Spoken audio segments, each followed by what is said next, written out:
Assalamualaikum warahmatullahi wabarakatuh.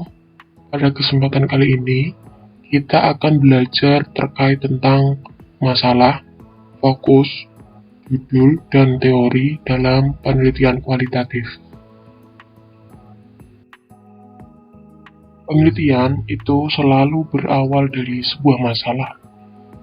Yang dianggap masalah ini adalah kesenjangan antara harapan dan kenyataan, antara teori dan prakteknya, antara pengalaman dan pernyataannya. Nah, ini penyimpangan antara yang seharusnya terjadi dengan yang nyatanya terjadi. Nah, dalam penelitian kualitatif, masalahnya itu biasanya masih remang-remang. Ya, masalahnya bersifat sementara, masalahnya juga bersifat bisa berubah, bersifat kompleks, dan berkembang. Masalah dalam penelitian kualitatif seiring dengan peneliti yang menyelami objek penelitian itu seperti ini, ya, rantai dari permasalahan yang diteliti dalam penelitian kualitatif. Masalahnya tetap, masalahnya bisa berkembang, masalahnya bisa berubah, ya. Ini dipandang mampu melepaskan apa yang dipikirkan, melepaskan teori yang dipahami sebelumnya, sehingga nanti itu peneliti mampu melihat fenomena secara lebih luas dan lebih mendalam. Selanjutnya, perbedaan masalah dan rumusan masalah dalam penelitian. Yang disebut masalah itu penyimpangan antara yang seharusnya terjadi dengan yang nyatanya terjadi, yang sedang terjadi. Kemudian masalah itu bisa didapat jika peneliti mampu melihat subjek atau melihat fenomena secara meluas. Sedangkan rumusan masalah itu adalah pertanyaan yang disusun berdasarkan masalah yang harus dicari jawabannya melalui pengumpulan data. Jadi rumusan masalah itu dalam bentuk pertanyaan. Selanjutnya, fokus penelitian dalam penelitian kualitatif. Ya, dalam hal ini kita dituntut untuk fokus, ya. Fokus ini masih bersifat sementara dan juga mementingkan kebaruan informasi. Jadi itu juga harus menjelajahi fenomena yang diteliti. Ya, bisa jadi fenomena ini sudah berubah atau sudah mengalami perkembangan seperti itu. Untuk menentukan fokus peneliti, ada 4 alternatif caranya. Satu, fokus dari informasi informan, ya, fokus dipilih dari domain tertentu, kemudian memiliki nilai kebaruan untuk perkembangan iptek, ya, dan fokus itu didasarkan pada teori yang telah ada.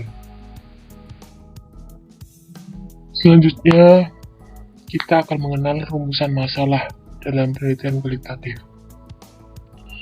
Bentuk rumusan masalah itu bisa berbentuk deskriptif, ya, bisa berbentuk komparatif, dan juga bisa berbentuk asosiatif. Bagaimana pola terbentuknya mereka menjadi miskin, ya, kemudian bagaimana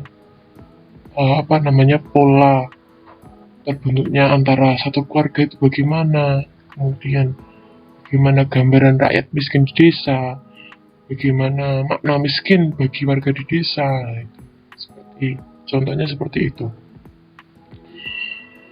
Kemudian rumusan masalah itu dalam penelitian kualitatif masih sementara, ya, bisa berubah, bisa berkembang untuk rumusan masalah itu sendiri. Rumusan masalah dalam penelitian kualitatif dimaksudkan untuk memahami gejala yang kompleks, interaksi yang terjadi, dan situasi sosial. Selanjutnya, mari kita akan mengenal judul dalam penelitian kualitatif.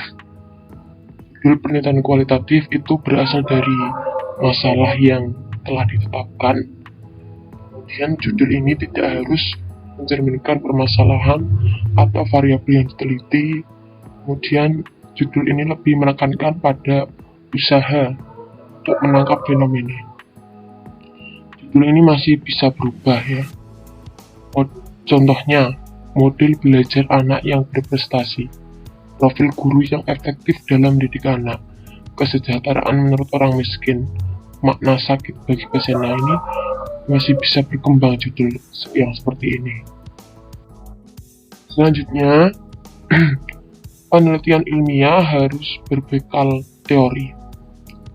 Dalam penelitian kualitatif, masalah itu sifatnya masih sementara, rumusan masalah masih bisa berkembang, judul penelitian juga masih dapat berubah. Ya, jadi teorinya pun masih sementara dan akan pula berkembang setelah peneliti memasuki lapangan. Karena bersifat holistik, menyeluruh, kompleks, dan dinamis, teori yang dipakai biasa lebih banyak daripada kuantitatif. Ya, harus sesuai dengan fenomena yang diteliti. Juga semakin banyak teori yang dipakai, semakin siap peneliti menjadi human instrument, yaitu pengumpul data, sehingga semakin baik pula dia memahami konteks sosial atau fenomena yang diteliti.